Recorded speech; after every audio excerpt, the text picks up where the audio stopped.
Welcome back to our channel. We said we were going to be answering questions from the comments and we got a really good one, so we're going to answer that today. The question that we got in the comments was about disability etiquette, and that's something that a lot of people get wrong. This is a topic that is very nuanced and it differs from person to person with disability. So if you have a disability, I would really like for you to say what you prefer in the comments because I know there's a lot of differing opinions on this.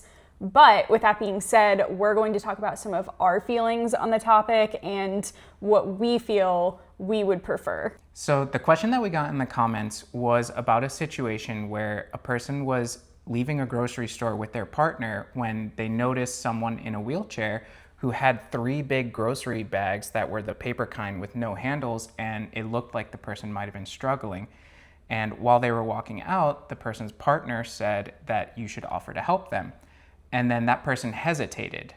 And the question is, what's the right thing to do? Should I offer to help or should I not? So basically the person wants to know if offering help would be offensive. And it's a good question. So is it rude not to offer? It's kind of a lot to it, but something that we've talked about in our previous videos is a lot of people have not had experience in this, and so it's really hard to put yourself in the shoes of a person with a disability to really think about how it would affect them. So a good example that I can think of with this is if you're an able-bodied person standing at the bottom of a hill, a really big hill, and somebody walks up to you and grabs your hand and starts dragging you up the hill because they think it would be helpful, but they're pulling on you and they just decided that this is better for you without asking or without taking no for an answer, and they're just dragging you up the hill. And you can see like that might make you feel uncomfortable. The person's in your personal space, they're touching you.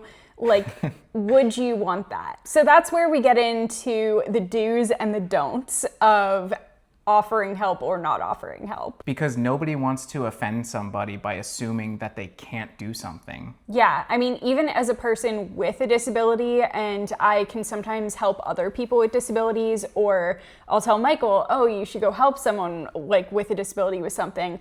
I have to sit there and really think about it before I offer my help, or I'm too pushy or something about helping somebody. So it's not just you that's thinking this, and I think it's a great question to ask because just the fact that you're asking means you're thinking about it and you're showing care and you have some sort of acknowledgement of that person's autonomy. So in our opinion, it's always okay to offer to help, but it's never okay to assume that somebody needs help or to take control of the situation. There's nothing inherently offensive about offering help.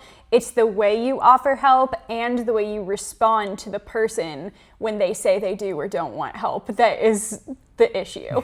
So to make this video very useful, let's talk about exact language that you can use, because I know sometimes we get nervous and things come out of our mouth, so that's why we're gonna rehearse. I rehearse when I call people on the phone all the time. So like we can rehearse, there's no shame in it, and we can tell you exactly what is acceptable to say. So you can just say something super simple like, hey, do you want a hand with that?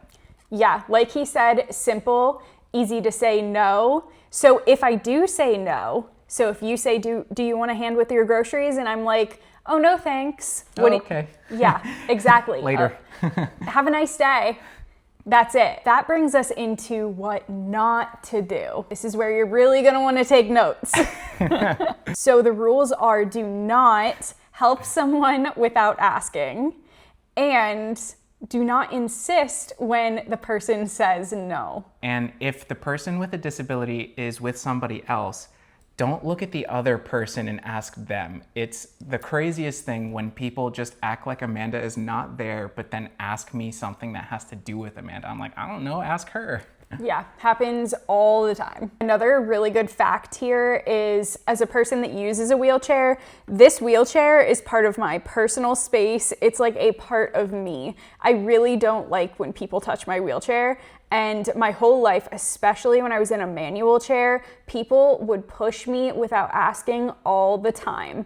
There's one specific time that I was in college and I was getting ready to go to one of my classes, and there was a little hill, but I like doing it myself. That's like my thing. And I wanted to push myself up this hill, and somebody came up and like didn't really say anything to me. They're like, oh, let me help. and they just walked up and started pushing me. So you didn't know them? No. Oh God, that's weird. No, and like some people think that that's like appropriate behavior and they're being helpful, and I understand that they're trying to be helpful, that they think they're doing something good, but that's why we're making this video, because people need to be educated that have not been in this situation, and they don't understand that like your wheelchair is very personal. Like that's a very personal thing that you're doing and taking over for someone. A lot of people's motivations are like coming from a good place, but then executed poorly. So I feel like with just a little bit of education on these things, like everything can be so much better. And if you guys don't know, I happen to struggle a little bit with going overboard with people pleasing with my friends and family, but it's important to note that it's never okay not to take no for an answer and assert help when it's not wanted. Yeah, it doesn't matter how well you know this person. They could be your best friend, they could be your partner. You don't just come up and do things without talking to them about it. Like Michael doesn't just come push my wheelchair. That would drive me nuts. You've probably done it. I stay away from this joystick. Okay, yeah. In this chair, it's a little bit different because I feel like people don't come up and try to drive me around. Yeah, but this is still new for you. A lot of your perspective is very geared towards manual chairs. Yeah, and I'm sure there were times that you like, I actually can think of times that you would walk up to me because you know I'm trying to go like to the bathroom or like something, and you'll walk up and just start pushing me, and I'm like, stop that. Yeah, and she would hit the brakes. Yeah, I like grab my hands on the wheels and I'm like, why are you doing that? Stop. So even with us, it's just something you have to communicate about, and you know, I feel like you caught on pretty quickly that like I didn't like that. Yeah, and also like mistakes happen, and if you feel that you overstepped, it's okay to apologize, you know, like I didn't mean to whatever.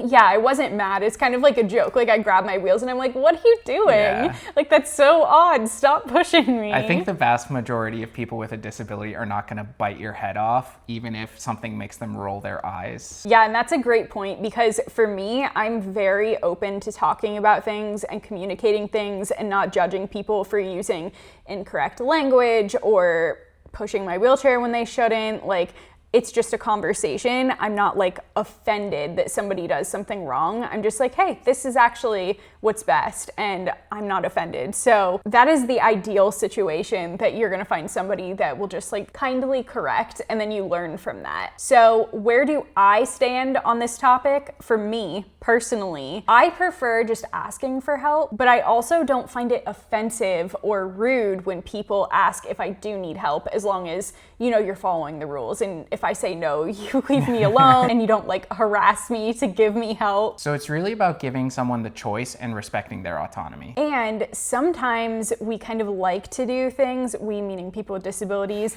like to do things on our own, even if it's kind of difficult and we're kind of struggling through it, to feel that like sense of accomplishment. Like the other day I was taking off my shirt and like Michael could have helped me with that, but I decided I wanted to do it by myself, and it took me much longer and much more work, but I did it by myself and I was very proud of it. And that's just an example, but a lot of times we do like to work on things on our own, even if it looks difficult. If you're ever in that situation again or something similar to it, you can definitely just ask, as long as you accept no for an answer. Yeah, offering somebody help is not offensive, but taking away their choices is. I hope that this video was really helpful. We're going to choose questions out of our comments and make videos like this. So if you have any other questions, you can ask us pretty much anything. We are very like no filter people, like open books.